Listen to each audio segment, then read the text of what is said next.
next episode. I forget if it's 6 or 7. I think it's episode 7. So goal again is to answer the issues given in NationStates as closely as possible to align with anarcho-capitalist or libertarian philosophy. An update on my nation. We've got 153 million population now, and at the start of this video, a flat income tax of 5.7. So probably the main thing that I want to measure on this screen is income tax, and get that lower and lower. 4 issues to go through. The first one, with methamphetamine on and in the minds of many Jive, law enforcement officials have suggested limiting access to meth precursor chemicals, such as pseudoephedrine, a common nasal decongestant sold in pharmacies across the country. The debate. Option 1. Drugstores are being taken advantage of. And what a darn shame it is, laments Rural Sheriff Cruella Dunn. If we're going to stop this methamphetamine meltdown, we need to restrict the sale of meth precursors.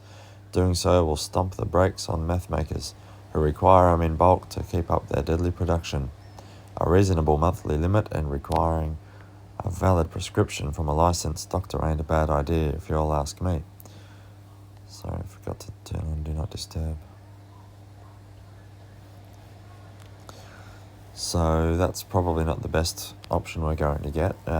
We don't really want to restrict the sale of products. Option number 2. Seriously, you don't think I have enough work to do without being hassled by junkies for prescriptions?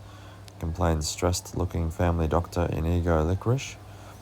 Cough medicines and decongestants don't do much more than honey and lemon, or steam from a bowl of hot water anyway. Just make all these precursors illegal and crack down harder on recreational drug trade while you're at it. So that seems to be in the same direction as number 1, just stronger. Restricting pseudoephedrine sales only hurts responsible law-abiding citizens, passionately exclaims Medical Rights Association spokesperson Moana Sterling. I'm no criminal, I just buy my meds by the metric ton for my allergies, and a few extra as presents for my similarly allergy-stricken friends. Show some trust in Jive and deregulate these drugs. Number 3 so far. Option 4. I mean, the whole making meth at home thing is not as easy as certain TV shows would have you believe, complains your nephew, rapidly finger-tapping a repeating pattern because of his drug-induced OCD. Why don't you just legalize methamphetamines and users can then buy crystal meth from proper suppliers who know what they're doing? Gotta go number 4. There's the part of me that's like, oh, can I just say 3? But I think number 4 is the one to go with. What's it going to do? Civil rights activists like it. Handrails should not be optional. Lower taxes, yay.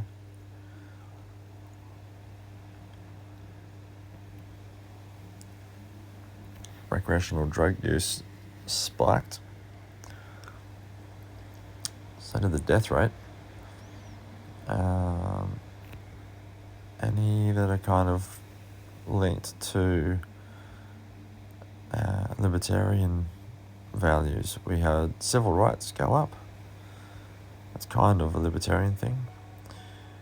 But the main one was freedom from taxation that we affected, which is good.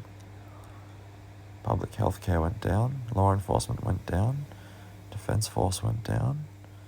That's all good things. It affected some other industries poorly. Business subsidies went down, that's good. Public transport went down. Taxation went down.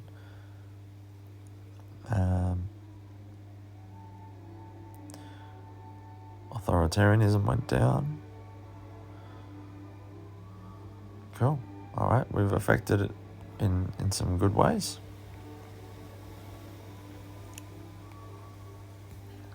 Next issue. After a much publicised incident involving a farmer's attempts to drive a family of travellers off private property, there has been a call for you to review the laws governing nomadic communities and their mobile homes.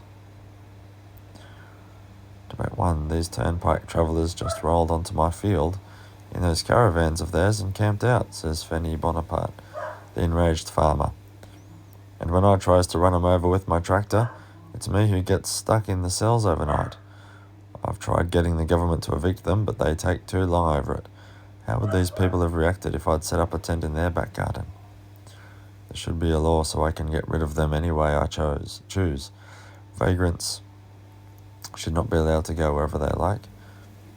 It's just not fair to landowners. So that's fairly kind of based in ANCAP philosophy. There's a part where he says he should be able to get rid of them any way I choose. I don't agree with that. There's a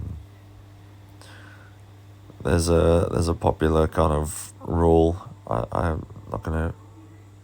probably can't derive it, but something like a gentleness principle, like the gentlest way possible should be chosen. So number 2. All he wanted was a place to stay the night, says Conrad Hackett, a traveller and parent of 14 children. Or maybe for a week or so, or a month. Perhaps through winter. It's pretty mild around here, I don't know. But is that such a crime? We weren't stealing anything or harming anyone. All we ask is to be allowed to continue our travels without harassment. So no, that's not convincing. Number 3, I don't think that's a good idea, says Rebecca Nimoy, one of your advisors who happens to own an extensive greenfield site. We can't just let people go living wherever they like, just because they've been doing it for hundreds of years. It's very untidy. What I suggest is that we dip into the coffers and buy plots of land all over the country and turn them into nice, safe areas where these folks can stay for as long as they want before they decide to move on. No. Zane Turnbull, in response, says these itinerants should be arrested, their caravan sold for scrap, and told not to do it again. I think we've all had enough with the government pussyfooting their way around these criminals, the way they just swan in and disrupt communities any way they please. And think of what their presence would do to the value of my property. People ought to live in bricks and mortar, not tins on wheels. That one sounds a bit too authoritarian for me, but number 1's the closest. I don't like how it says any way I choose, but it's still the closest.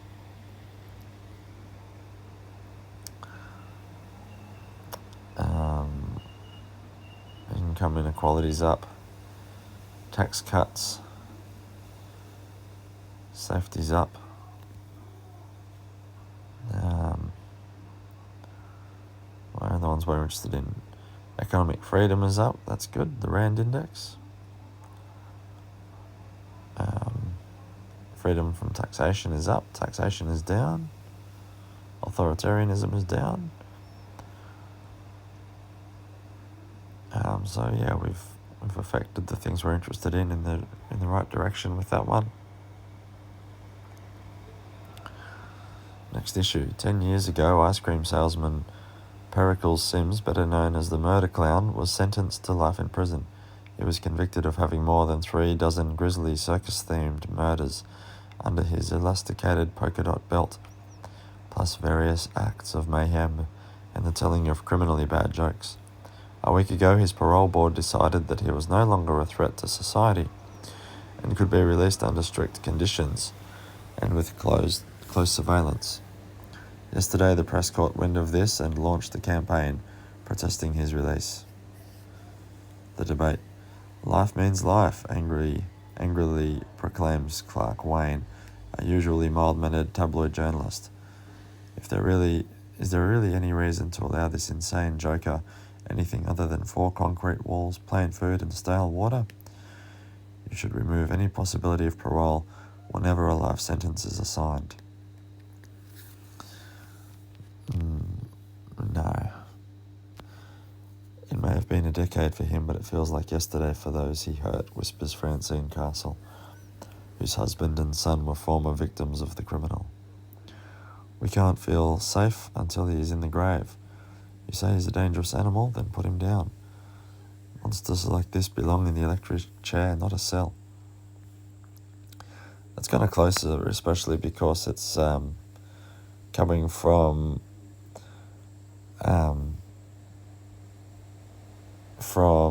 the wife and mother of one of the victims. It's restitution and retribution in ANCAP philosophy for this guy,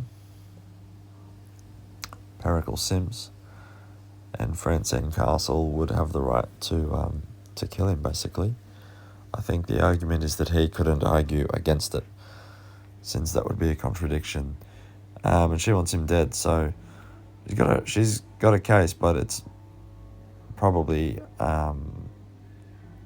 really a question about capital punishment, which would be or the death penalty, which would be enacted by the government.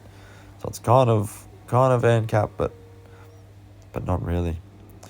Come on now, Puddin, this is our job, making parole judgments. We know what we're doing, argues parole board leader Dr. Quinn, both hands clutching a mug of chamomile tea defensively. 10 years has got to be plenty of time for Mr. Clown to be changing his ways. You know people can change, right? Good guys can become bad and bad ones can become good. Look, if you can't undo the past, if we can get him rehabilitated and doing some good for society, won't that be a good thing?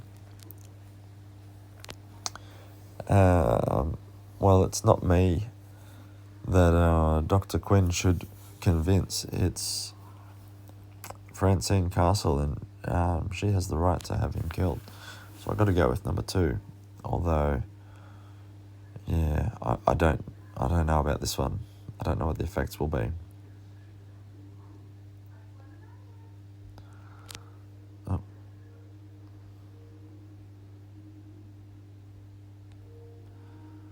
Request failed the security check. Okay. Don't know what that's about.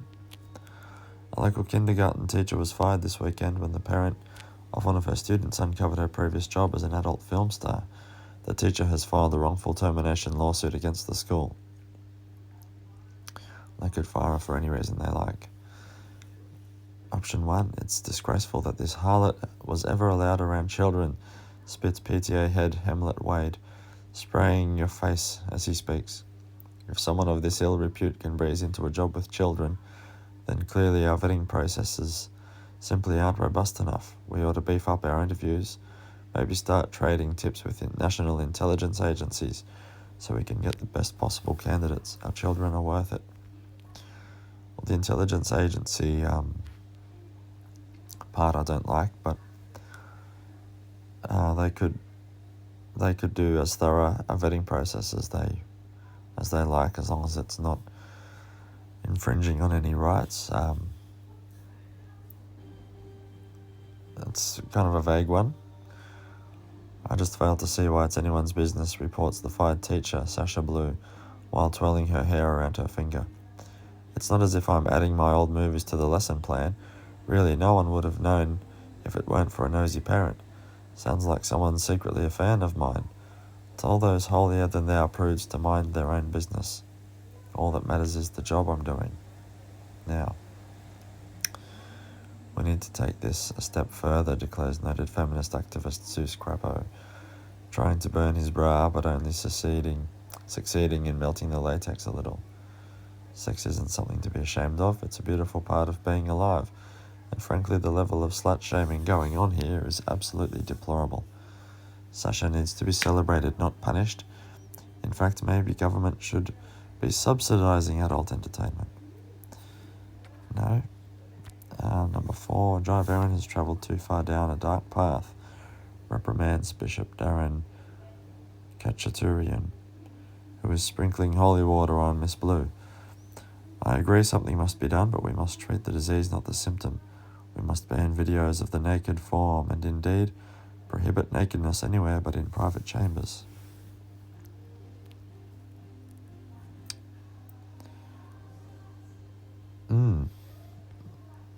it's going to be between 1 and 2.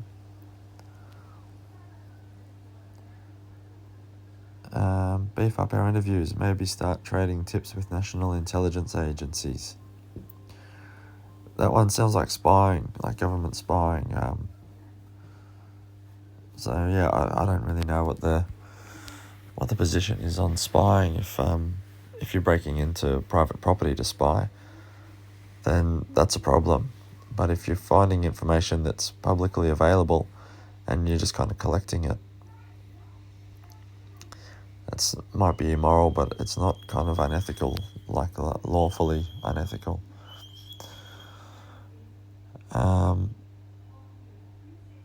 I think I'll go number 2, because I don't like the national intelligence agencies being involved.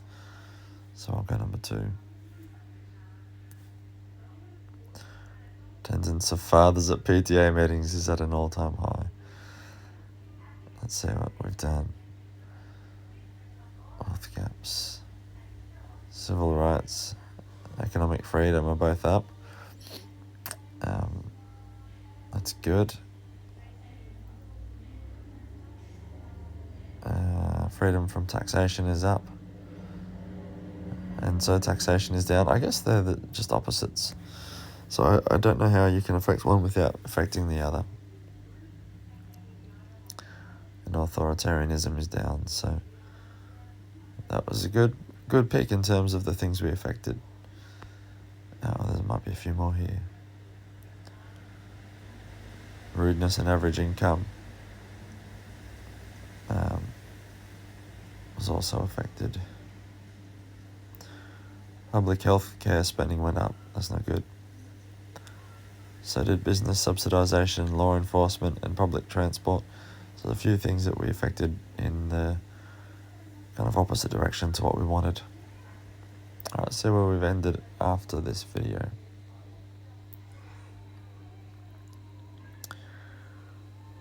We've reduced the tax rate by 0.4%. So that's good. And cool, that's the end of this video.